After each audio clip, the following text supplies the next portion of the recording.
Thanks to everyone for joining us. I'm Audrey Stewart. I'm the volunteer coordinator for Austin Water's Wildland Conservation Division. This is the tree planting webinar. You're in the tree planting webinar, which is the third in our Balcones Canyonlands Preserves Forest Restoration Training Series. And this is something we're doing remotely due to the times. And originally it was envisioned as a very hands-on in-person thing. So our hope is that we'll get to do this virtually and then all come together when it's safe to do so on the Balcones Canyonlands Preserve to put these restoration techniques and learning into practice. So the next one coming up is going to be on non-native invasive tree ID and removal, and that's going to be on Monday, November 16th. Kate's going to post a registration link in the chat. So there's a little chat section. You'll be seeing some links coming in. One of those is to register for that next webinar. For this series, you're going to need to register for every individual webinar you want to attend, and then you'll be getting an email with a registration link. If you have any questions about that, just feel free to send me an email or let me know. Also, we'll be sending future links to webinars through our e-newsletter. So Kate's going to post a link to sign up for that too if you don't already receive it. For those of you who are new to the Balcones Canyonlands Preserve, the BCP is a more than 32,000 acre system of preserves that provides an umbrella of protection for 2 migratory neotropical songbirds, the endangered golden cheek warbler and the rare black-capped vireo, 6 endangered cave-dwelling invertebrates, and 27 additional species of concern. And so this is a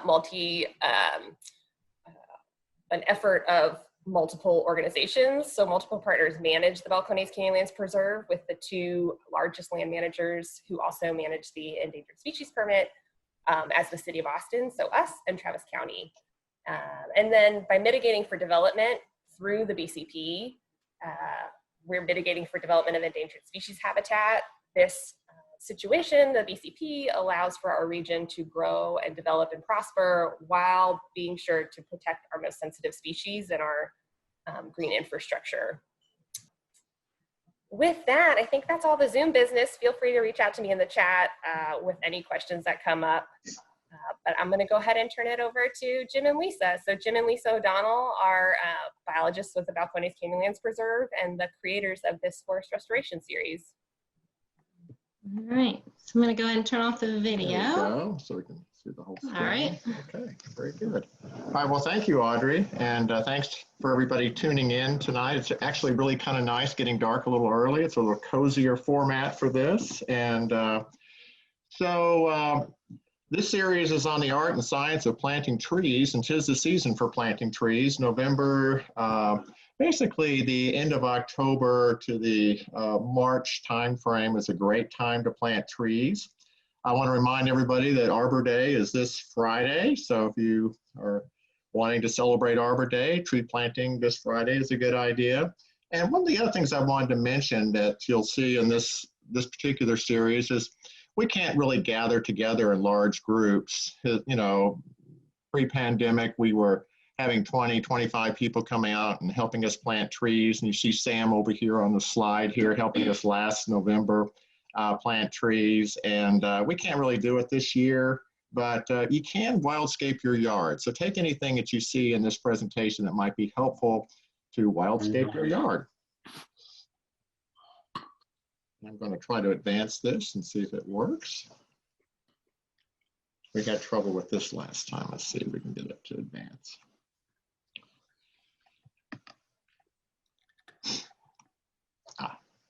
Okay, so topics we're going to cover in this presentation is what to plant. And we're going to be talking a little bit about habitat for pollinators. Selection of the different types of trees are real important. We're going to be talking about the pros and cons of seeds versus seedlings and saplings. We're going to focus on 3 different species of oaks as examples, and we'll be talking about the importance of oaks here shortly. Where to plant. This is, we talked a little bit about this in our last presentation about function, diversity, and placement. Where to plant makes all the difference because you go to the time, the expense, and the effort of planting, only to have it die a year later is not very rewarding. So where to plant is very important. when to plant, how to plant and maintain these guys. And I want to talk about some of the literature at the end. I think that some of this is going to be really valuable to kind of peruse in your spare time. Though I want to point out a couple of these. Gary Sertich, one of our volunteers, pointed me and introduced me to Dr. Doug Tallamy, and one of the videos that's at the end of this is Restoring the Little Things That Run the World. A really great video talking about how to make things work in your yard. Suzanne Simard, Dr. Suzanne Simard, will be talking about forest wisdom, mother trees, and the science of community, how these various trees communicate through mycorrhizal connections. We also have a great video made for our volunteers and by our volunteers, tree planting and cage building. They kind of go through the instructions of planting and cage building for protection. Lisa's paper on oak regeneration is now out and available, and it's also something that you can read. And for those of you who don't want to bend down to plant the acorn, we have a little device called the iron squirrel. It's a short little video about how to plant acorns without having to bend over at all. Okay, so here's a photograph of a rather diverse woodland. And we all know the benefits of planting trees. They provide oxygen and erosion control and carbon sequestration. They cool the landscape, they build the soil, they provide windbreaks. But if you're a chickadee and you're looking at this landscape, you have a whole different view here. You're looking for food and shelter, and some of these plants are host plants and really valuable host plants for butterflies and moths. For example, a chickadee will require between, and this is just kind of blew me away when I learned about this, that to raise one brood of chickadees requires between 6,000 and 9,000 caterpillars.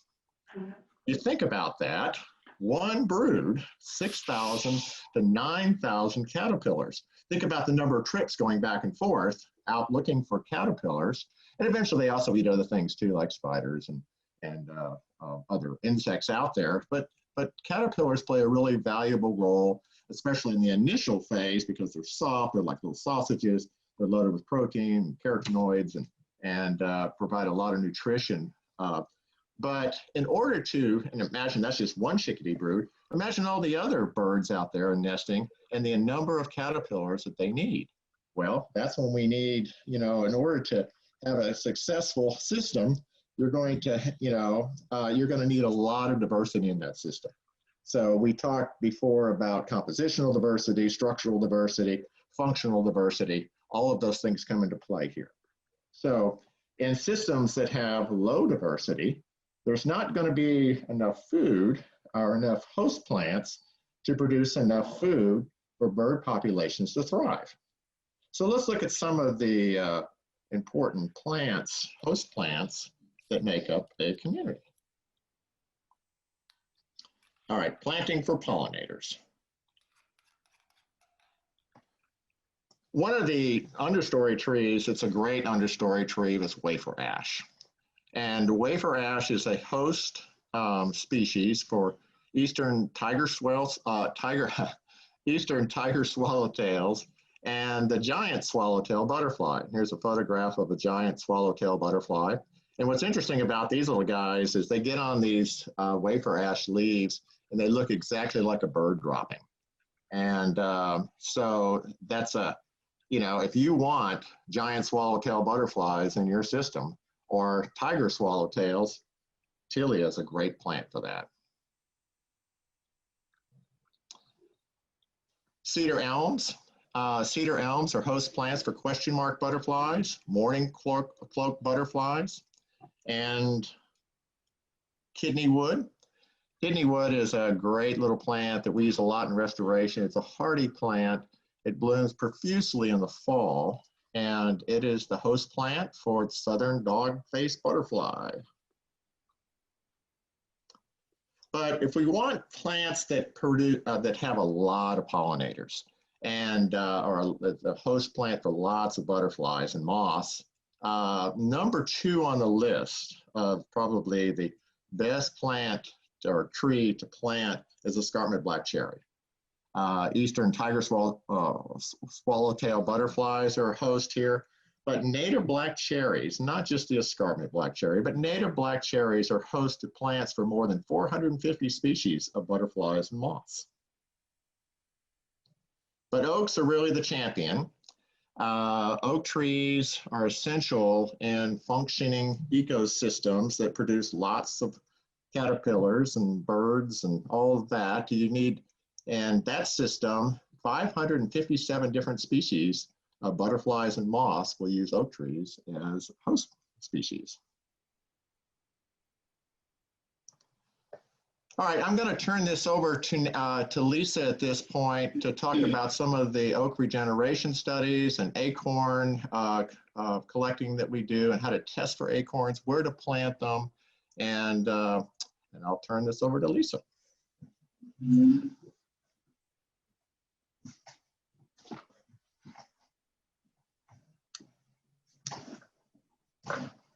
All right, so since we're managing for Ash Juniper Oak Forests, we're going to focus, as Jim said, on 3 of the most common species of oaks in our area.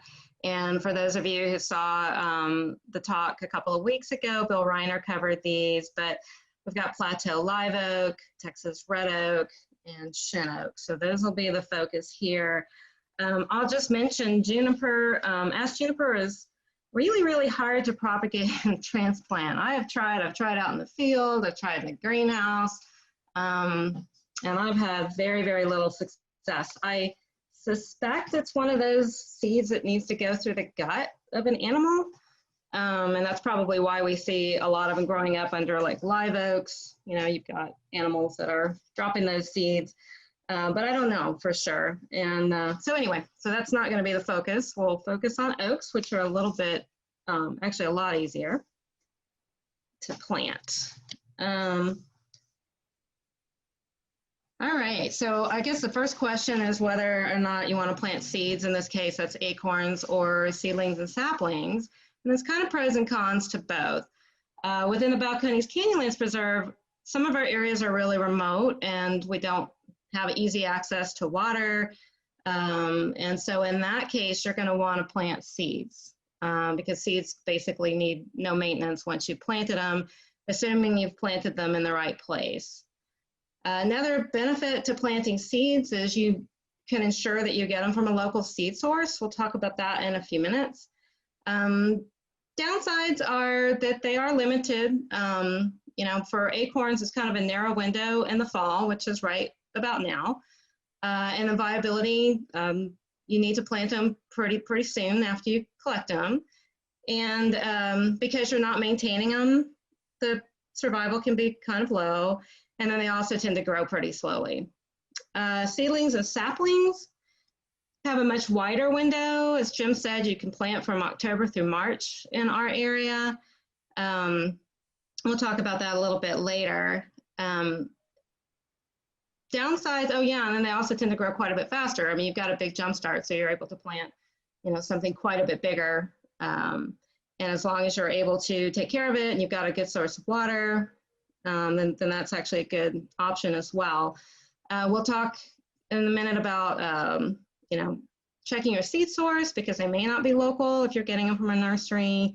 So that's just something to keep an eye on. And yeah, so we'll talk about that a little bit. So this is something that we've learned in the last couple of years.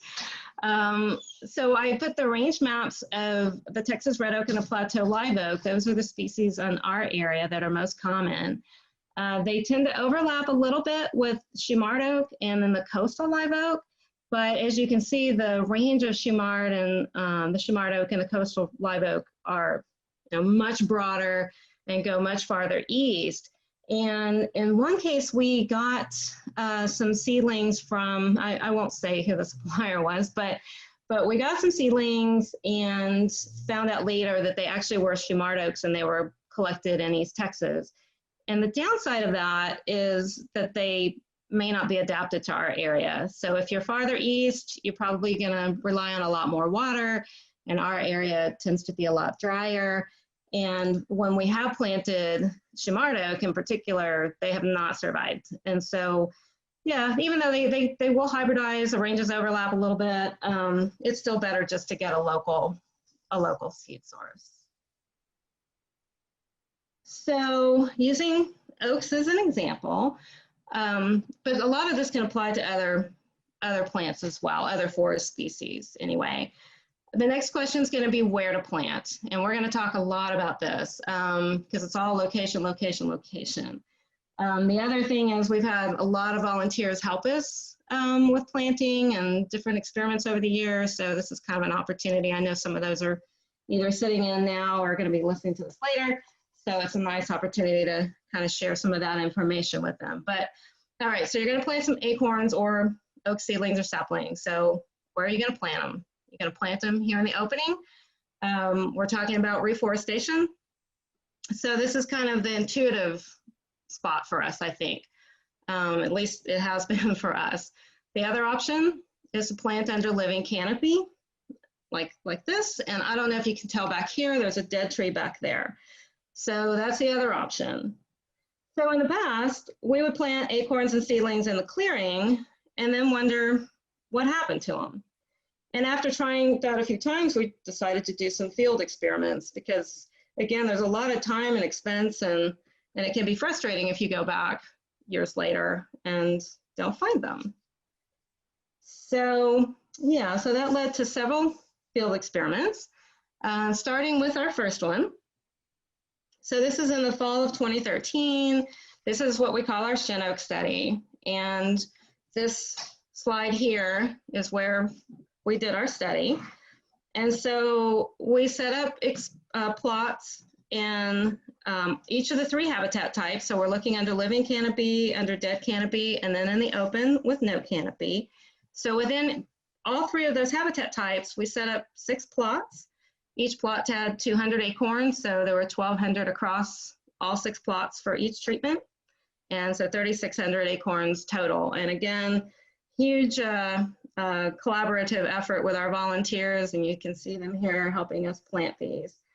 And then once we planted the Shin Oak acorns, so that was the only species we looked at in this particular study, we didn't do any follow-up treatment. So we just left them alone, no watering, no caging, no protection.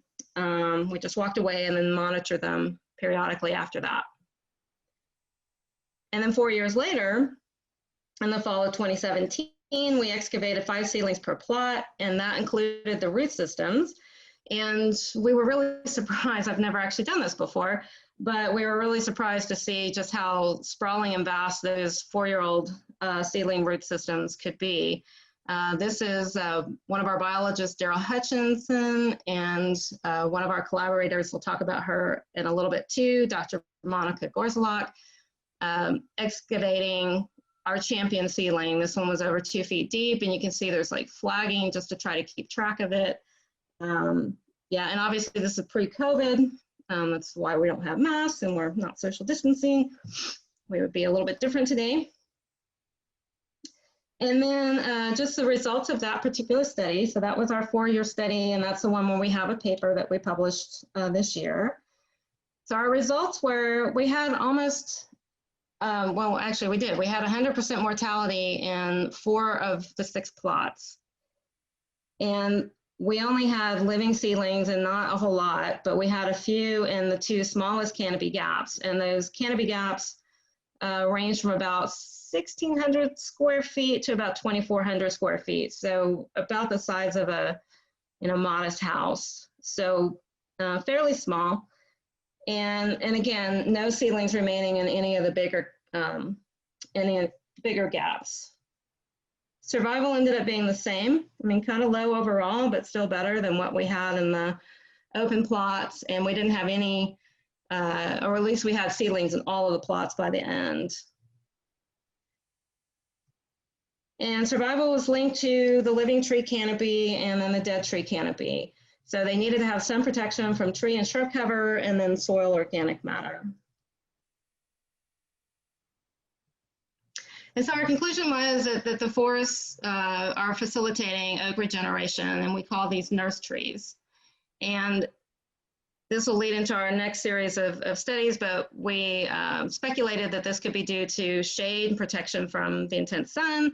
It could be protection from deer herbivory, better soil conditions, water retention, nutrients, and soil microbes.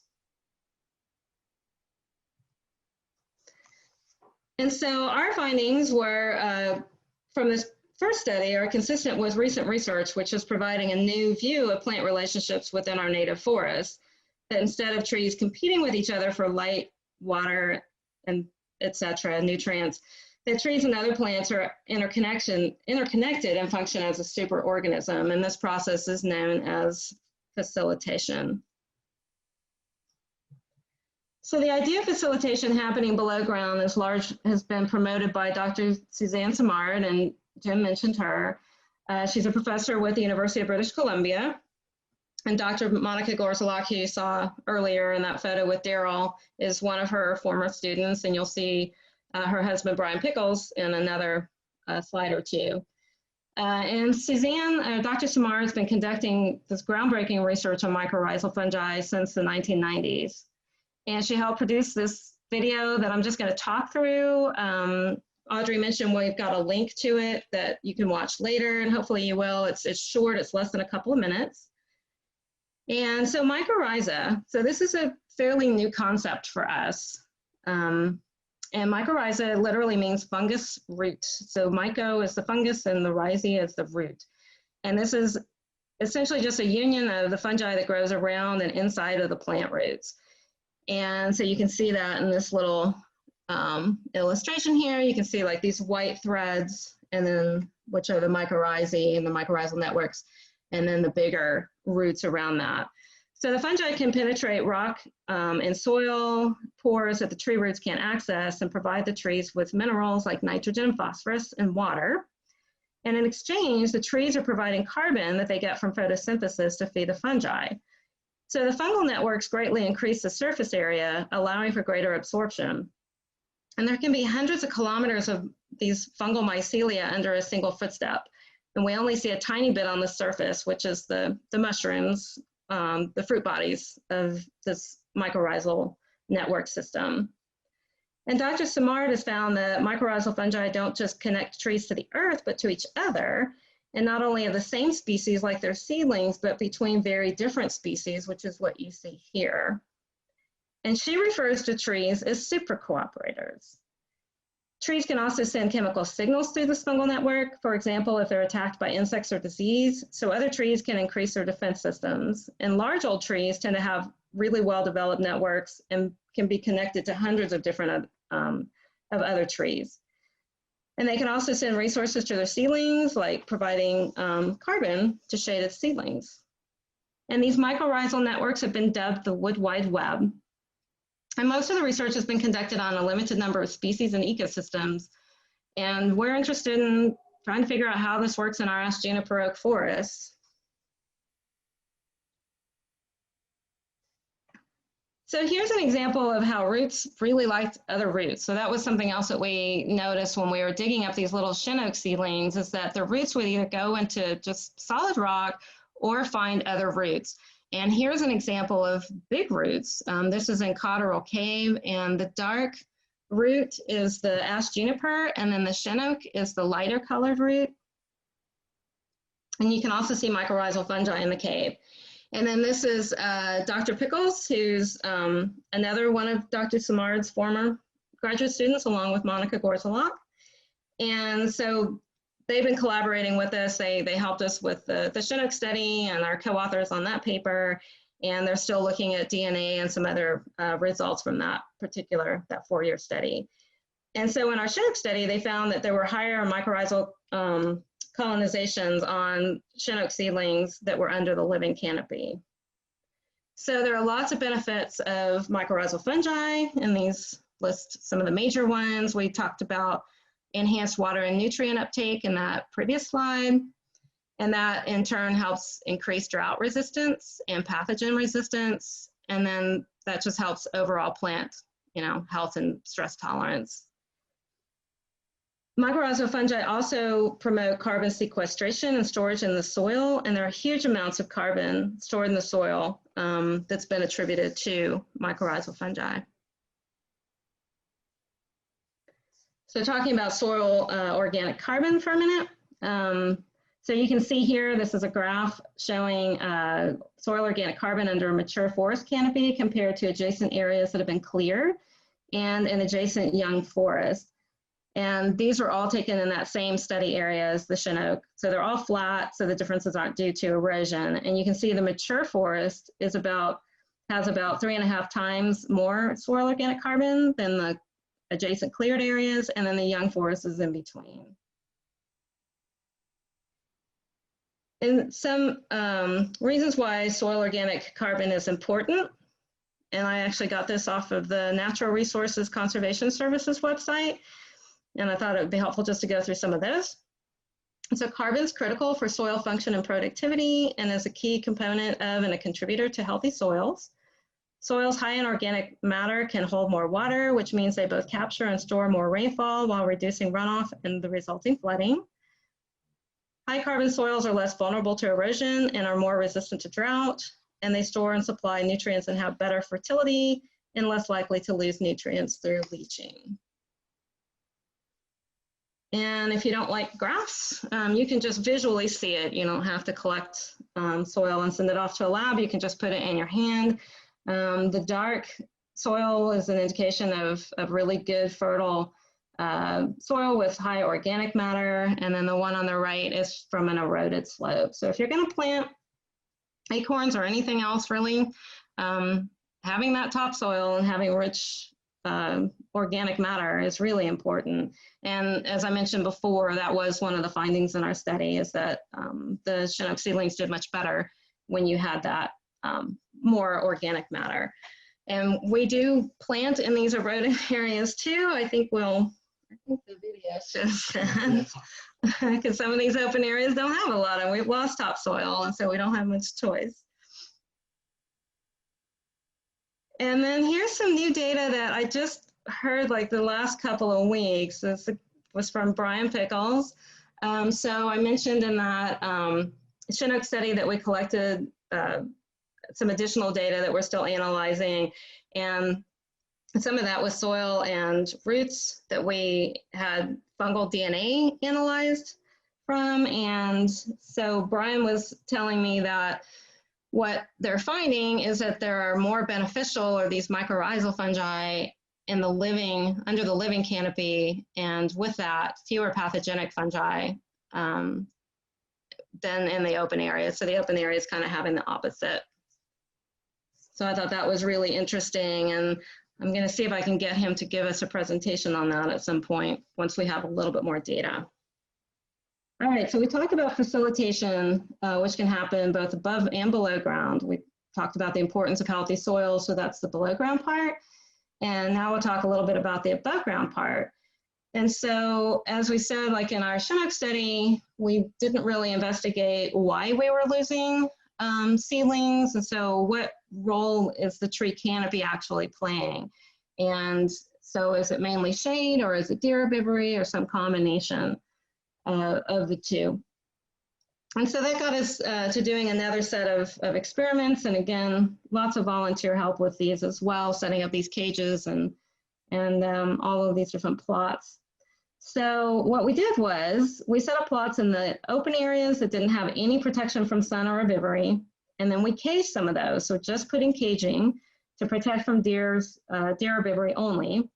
And then we caged plots and put 60% shade cloth over them. And so that then is protecting the seedlings from sun and herbivory. And then later, we also set up plots in nearby woodlands that didn't have any caging or any kind of protection. It was just, just in the woodlands by themselves.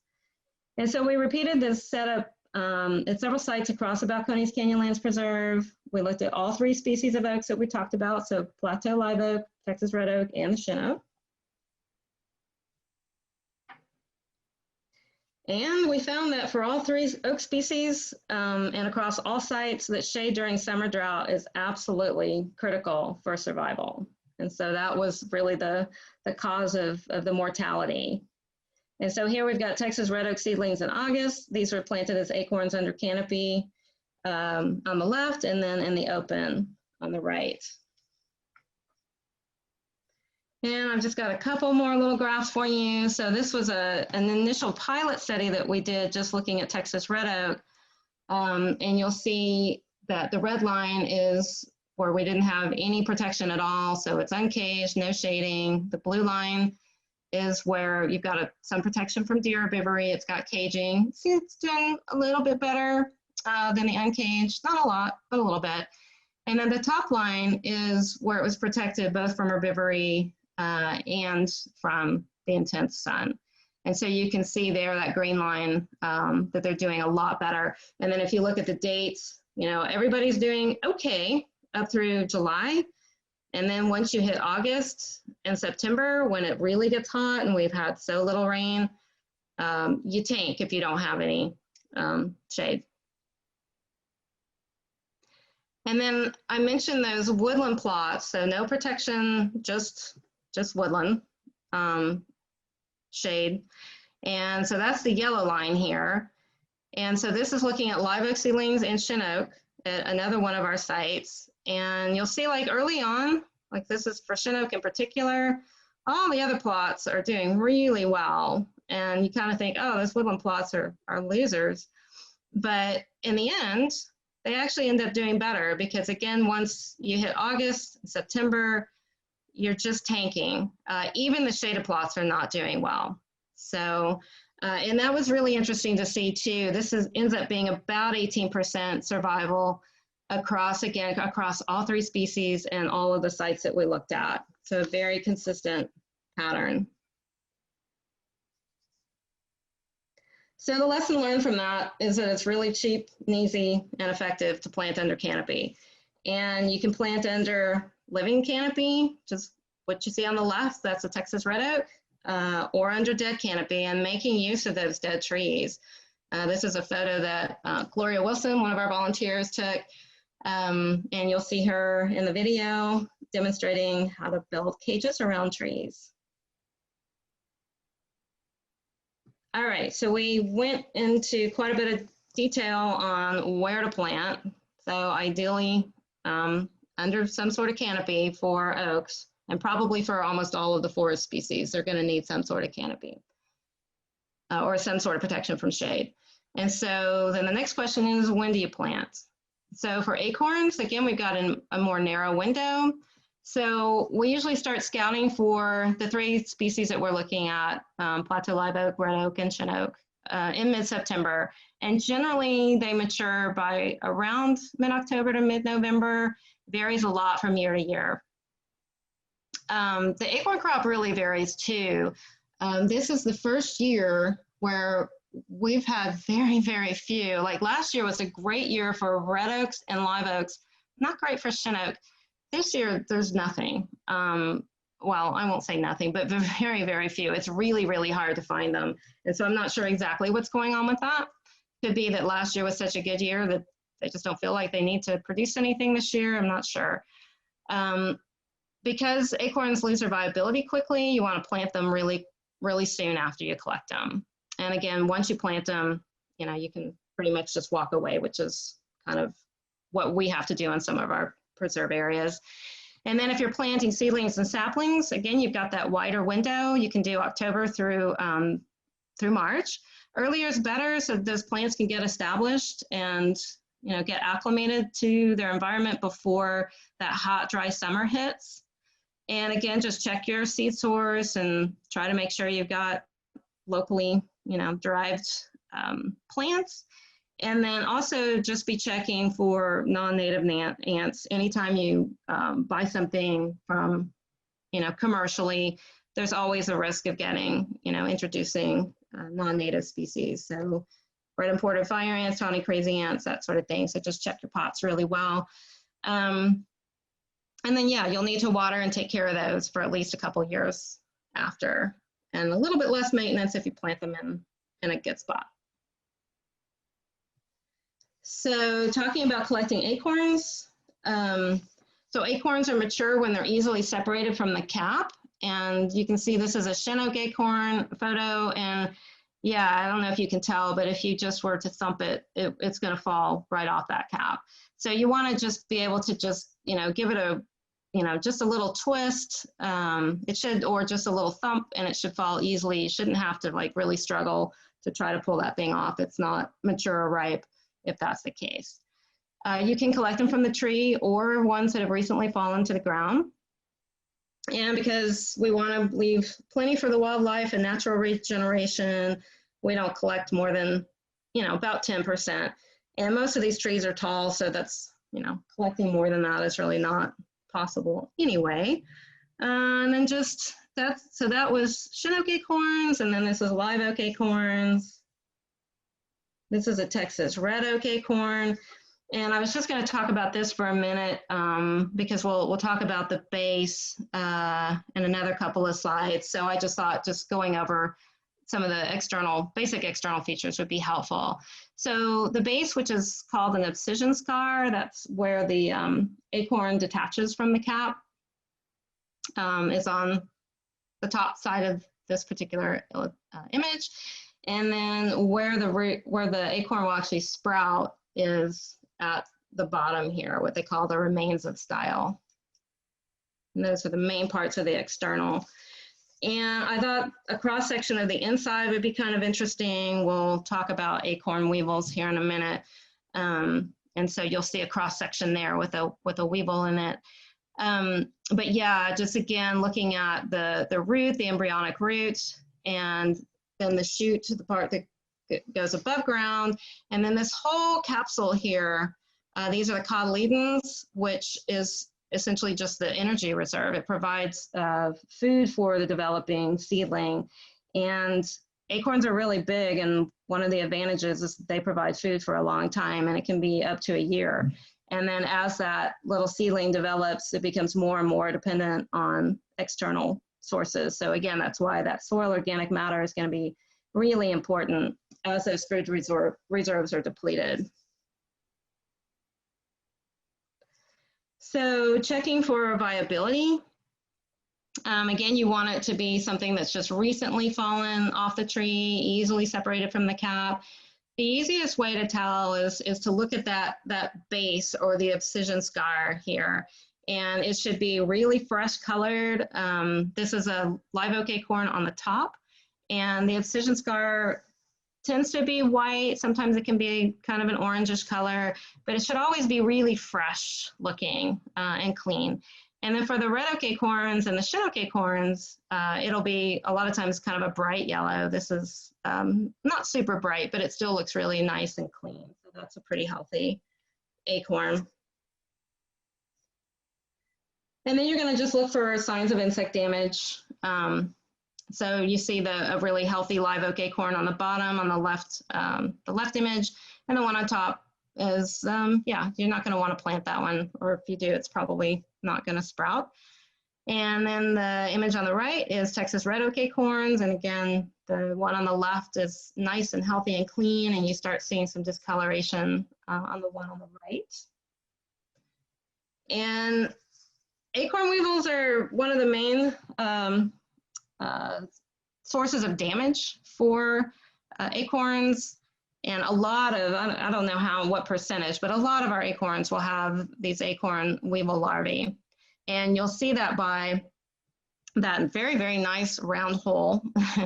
And then I mentioned that we were going to see this cross section of an acorn. So you can see this weevil has eaten up, it looks like almost all of the cotyledon, or that energy food reserve. And it looks like it's, if it hasn't gotten into the shoot, that embryonic shoot and root section, it's getting really close. And I have read that if the weevil's just eaten like just a small part of that food reserve, then it can still sprout and still do okay. But of course, once it gets closer to the root and the shoot, it's not going to do well. But yeah, apparently the weevils can eat a little bit of the energy reserve, and the seedling has a possibility anyway of surviving. And then this is the adult weevil, and just a little bit on the life cycle. The eggs are laid in green acorns on the trees. The larvae feed inside and emerge after the acorns fall to the ground. They burrow into the ground where they remain for 1 to 3 years until they become adults. So, yeah, and then here's a bunch of live oak acorns that do not look good, so you're not going to want to plant any of these. So we mentioned the abscission scar, the base right here is all shriveled up and brown. We've got holes, so we know we've got the weevil larvae, and you can see a weevil larvae here. A lot of them have already started to sprout, which is not great either. You want it to sprout when it's in the ground. You see cracks. So these are examples of ones that you would not want to plant. So aside from a visual inspection, you want to do a squeeze test. Sometimes you can't always see those breaks and cracks, and this is a way that you'll be able to pick that up. So if you squeeze it and it starts to break or crack, that's one you'll want to discard. And then the last one that we do is a float test. So you just put all of your acorns into a bucket of water, and if they sink, then they're pretty good. Even if they do have weevils, those weevils probably haven't eaten a whole lot of those energy reserves, so there's not a lot of air in them yet. Once they've eaten a lot up, there's going to be more and more air, and that's when they start to float, or if they've cracked or they've got other kind of holes or whatever. So yeah, the ones on the top that float, we would discard, and then we would use the good ones on the bottom. So acorns can come in all kinds of shapes and sizes. Obviously, the one on the left is going to provide a lot more food. The one on the right, an advantage of that is it may not be as attractive to the weevils, so maybe you have less weevils. And this year, almost all of them are that size that you see on the right. They're all really small. And since acorns do lose their viability quickly, ideally you want to plant them the same day that you collect them. If you can't plant the same day, then we just store them in a paper bag that prevents mold. Just store them in the refrigerator until you're ready to plant them, but ideally still within 2 to 3 weeks.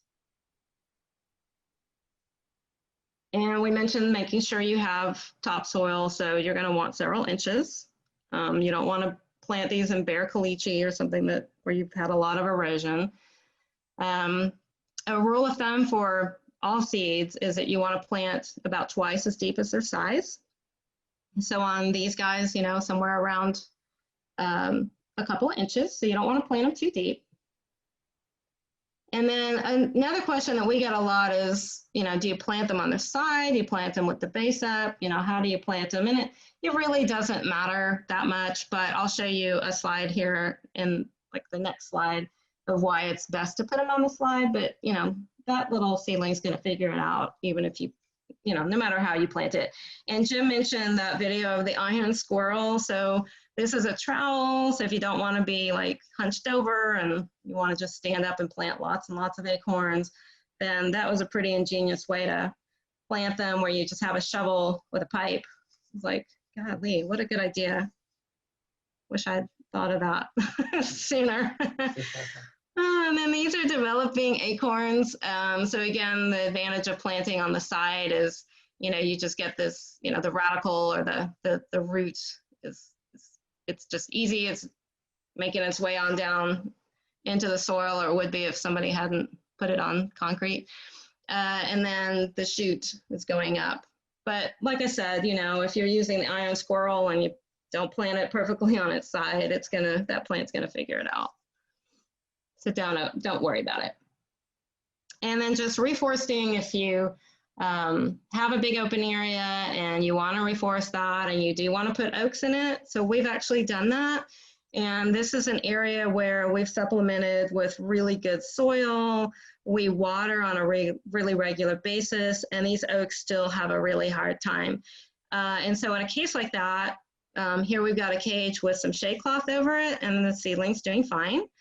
And then you can't see it, but in the one on the right, this is Goldeneye, there is a seedling under there, and it is also doing just fine, nice and green. So you can plant under either shade cloth or a shade tolerant species like Goldeneye, or, you know, any of the other more drought tolerant species that don't mind full sun. And then Jim mentioned some of the references, and Audrey also talked about Google Docs. This is just a couple more that I put in there. If you want to plant things besides acorns, Jill Noakes has a book that talks about how to prepare seeds. Like acorns, you don't need to do anything to, you just need to get them in the ground. And there are a lot of seeds like that. And she'll kind of go through that with you and talk about which ones you don't need any treatment for, and then the ones that do need a little bit more treatment, and her recommendations on how to do that. So her book on how to grow native plants of Texas and the Southwest, I would recommend that if you're interested in seeds. And then the paper that we have that Audrey put on Google Docs, and then Jim mentioned the butterfly, the host plants, and there's a new book out by the Webbers, Roe Wauer, and then the last one is just a native tree growing guide for our area. And there's a link there, but I think you can just Google it and find it.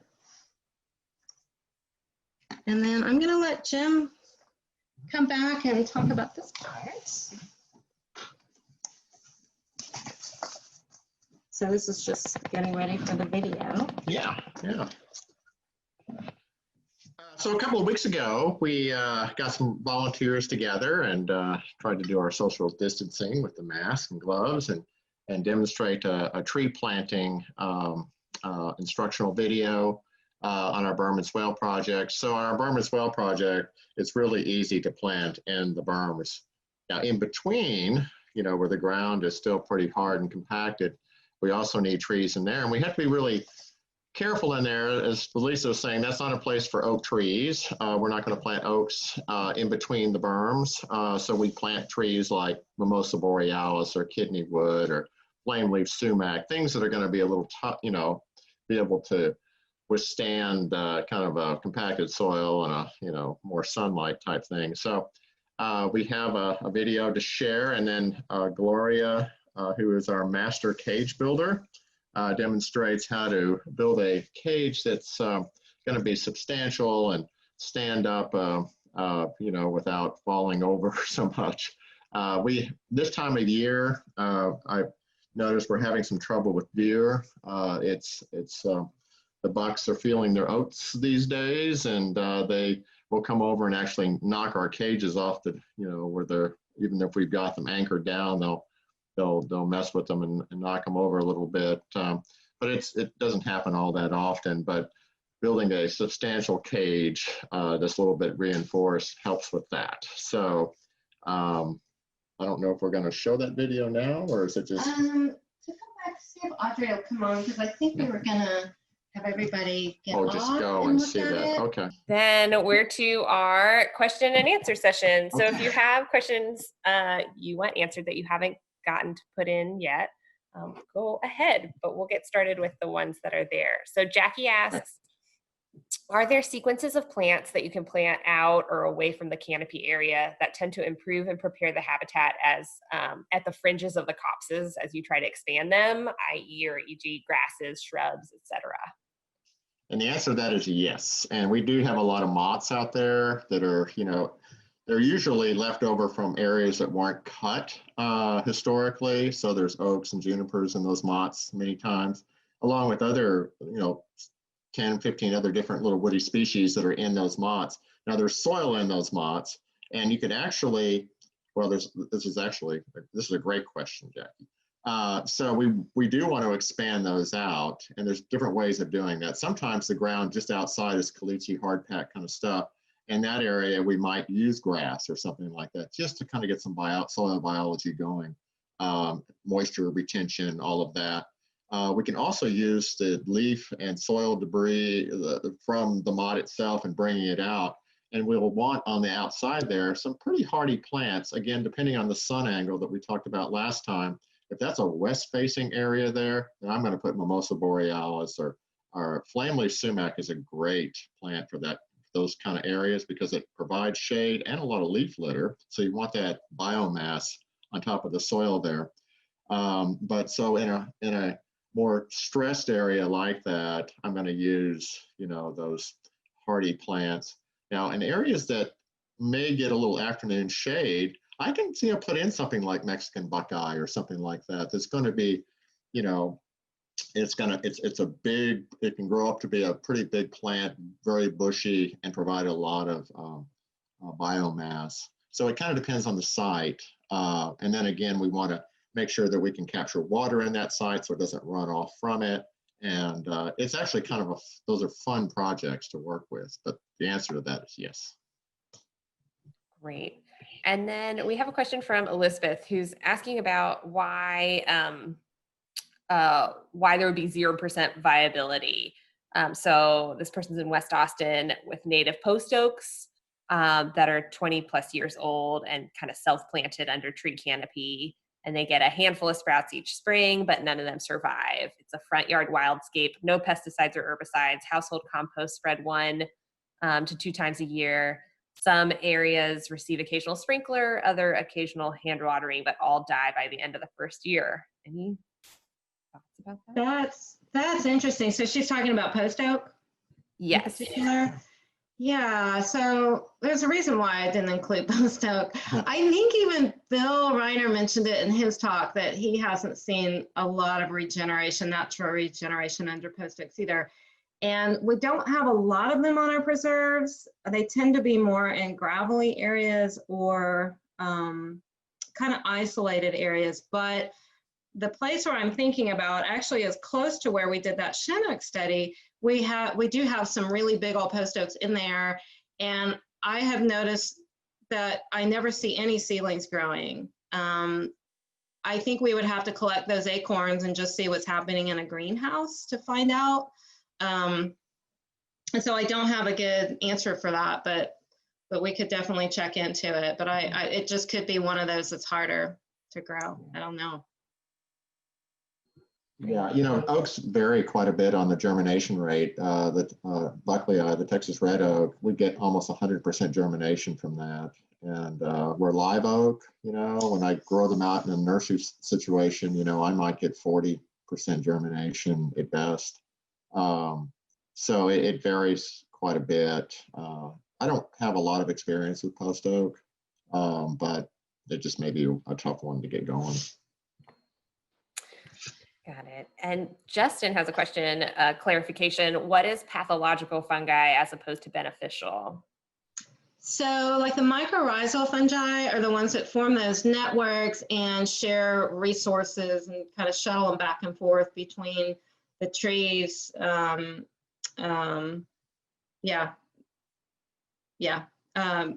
the trees and shrubs and all, the plant community and the forest.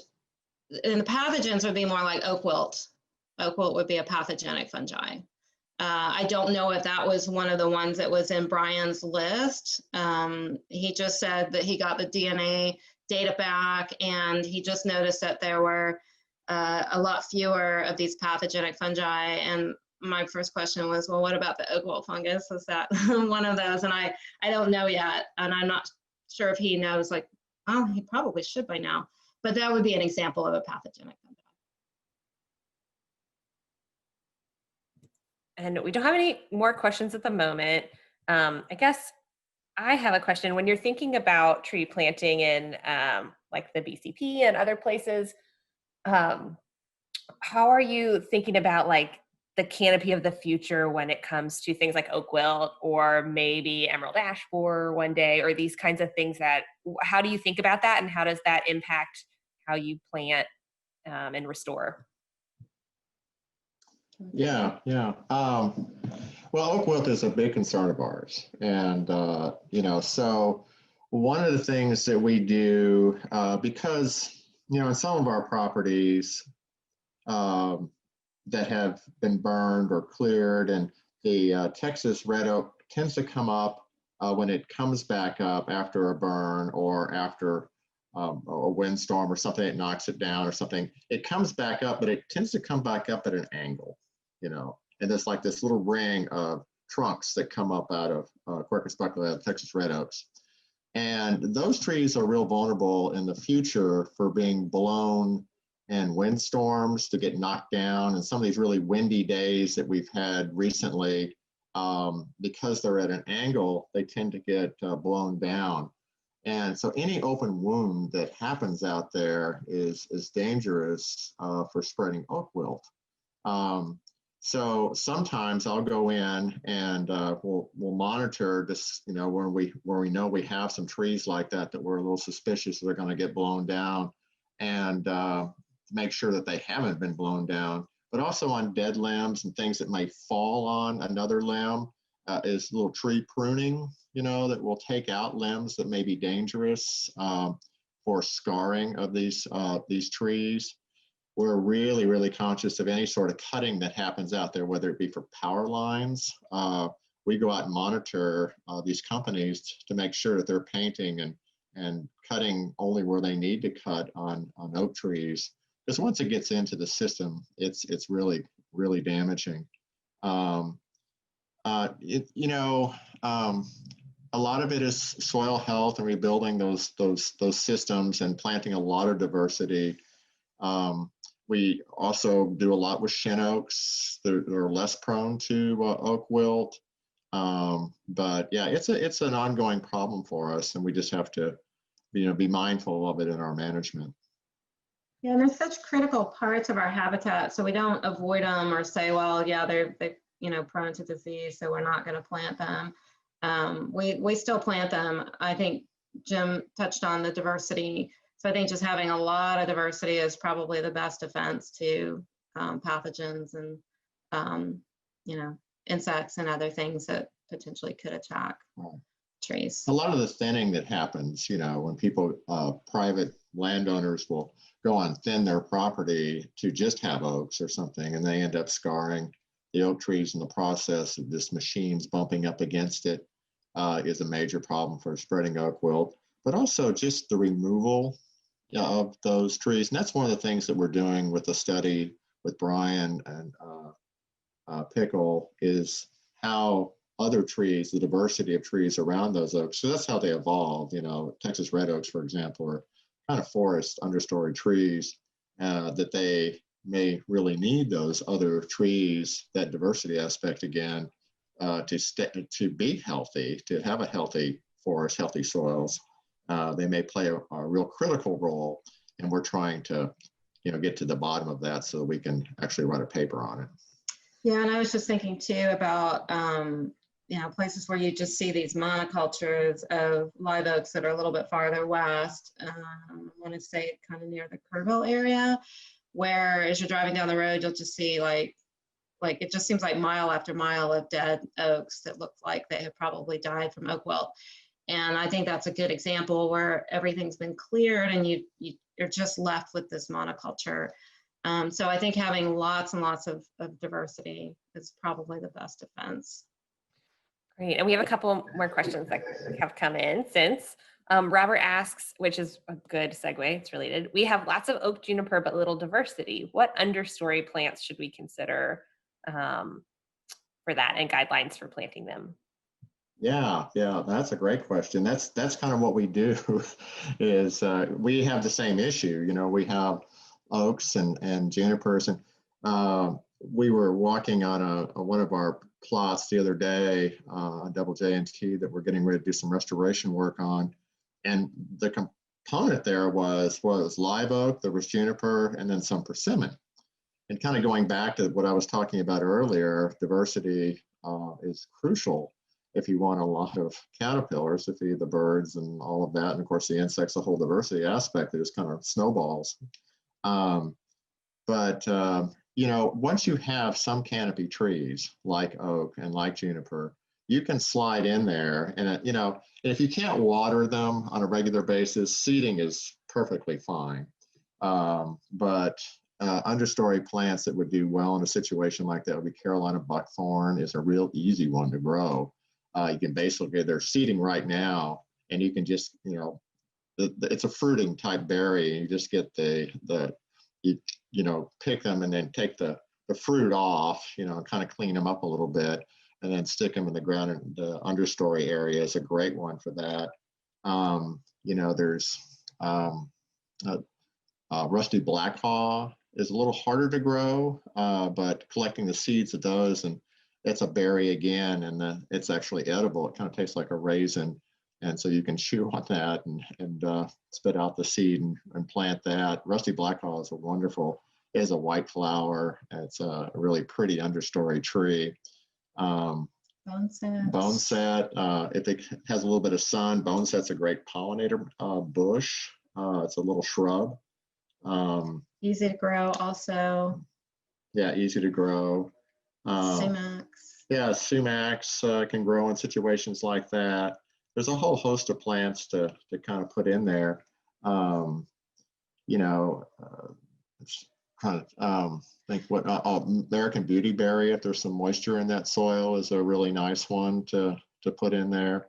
And I also do stuff like a lot of Turk's cap and Greg's mistflower if there's a little bit of sun in those situations, because it attracts so many pollinators. There was an area we did a couple of years ago that, you know, we had mistflower in there and Turk's caps, and, you know, that was just flooded with monarch butterflies in the understory in a kind of a forested area. It was really pretty.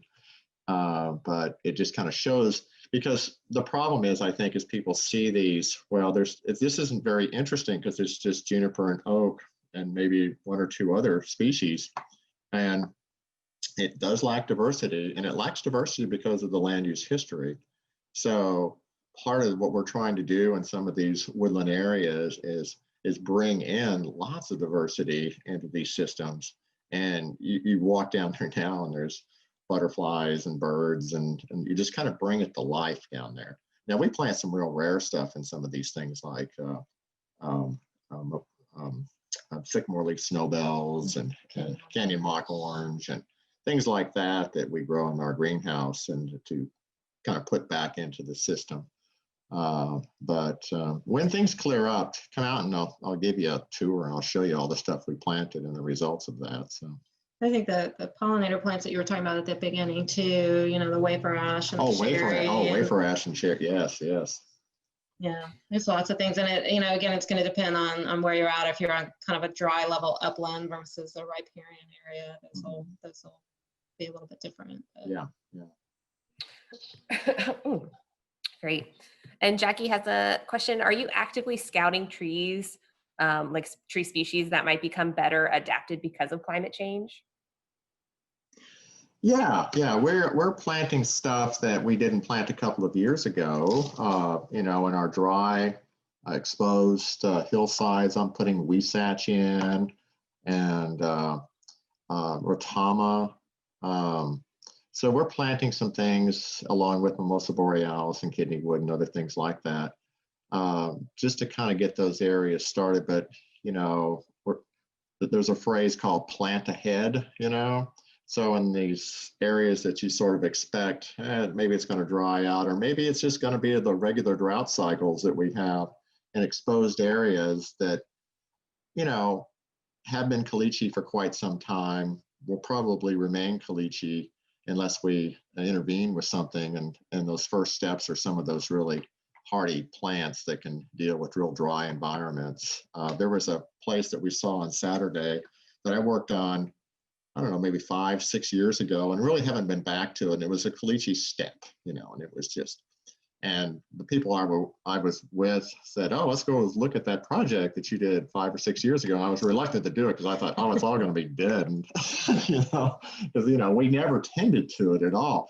What I did is I hand dug some berms and swales to capture water in little pocket ponds. And we went over there, and I was amazed to see how tall these, I mean, it's like a little oasis. And nobody, you know, I was sure that this was going to be somewhat embarrassing. And it was, I mean, but that was with no care with those real hardy plants like Mimosa borealis. We had mountain laurel in there too, and huisach was in there, and there were several kidney woods, and so it's just like this tiny little oasis on a caliche shelf. And so yeah, you know, and it was trapping water. And these trees were thriving there. And now you look at that, there's biomass on the ground. There's, you know, these things are, you know, 10, 15 feet tall, these trees, and with very little care, you know, so. Right. Thank Nope. goodness for legumes. Yes, yes, yeah, they are worth their weight in gold Yeah. out there. Well, that's the end of our question, which gives, folks out a little bit early to maybe go explore some of those videos in that Google Doc, and a couple of those are longer, webinar length ones too. But I know there's a couple of short, like that Wood Wide Web. Yes, Um, those videos will change your life. You have to watch them. yeah, it's very inspirational. Yeah. Well, thanks, Jim and Lisa, for like a very inspirational talk and thinking about restoring our forests and things we can do, and giving us some hope for those forests of the future. Yes. Well, thank you so much. Thank Yes. you. And thanks everyone for joining us and sharing your questions. We'll look forward to seeing you on November 16th for non-native tree ID and removal. All right. Have a good Thanks so night. much. Take Okay. care, everybody. Happy Bye. Texas Arbor Day on Friday. Yes, That's right. yay.